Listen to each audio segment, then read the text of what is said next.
E fala galera, eu estou aqui no canal Kids Armando e eu baixei e eu trouxe aqui pra vocês um desafio de Skyblock. Eu acho que é um mapa que eu baixei aqui, gente, e esse mapa deve ser muito legal. Vamos sobreviver Skyblock, mas como vamos sobreviver com essa árvore e um baú? Não sei não, galera. Vamos descobrir o que tem dentro do baú. E antes de começar o desafio, já deixa um gostei aí, hein? Deixa muito gostei. Então vamos lá, galera. Então eu tô aqui na versão. Vocês podem baixar essa versão, é 1.9.0. Galera. Você vai baixando e vai instalando aí que já vai baixando. Então galera, tô no survival e parece ter uma árvore de ouro, parece.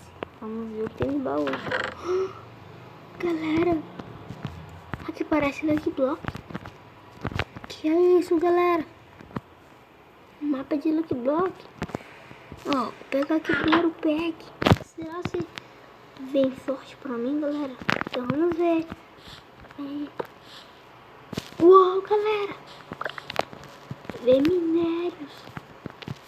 Caraca, comecei com sorte, galera. Minério. Nós estamos com sorte. Já sei. O que eu posso fazer? Eu acho que dá pra fazer bigorna. Eu vou fazer uma bigorna, galera. Eu acho que eu vou fazer uma bigorna. Olha que legal, galera. Começamos com sorte. Eu vou fazer aqui uma bigorna.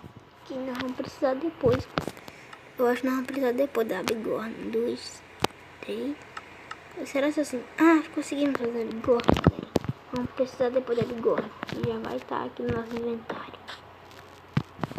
Ô, galera, começamos com sorte. Diamante também tem. Eu quero fazer uma armadura de ouro mesmo, de ferro. Ok. Boa, galera, começamos com sorte. Agora vamos aqui.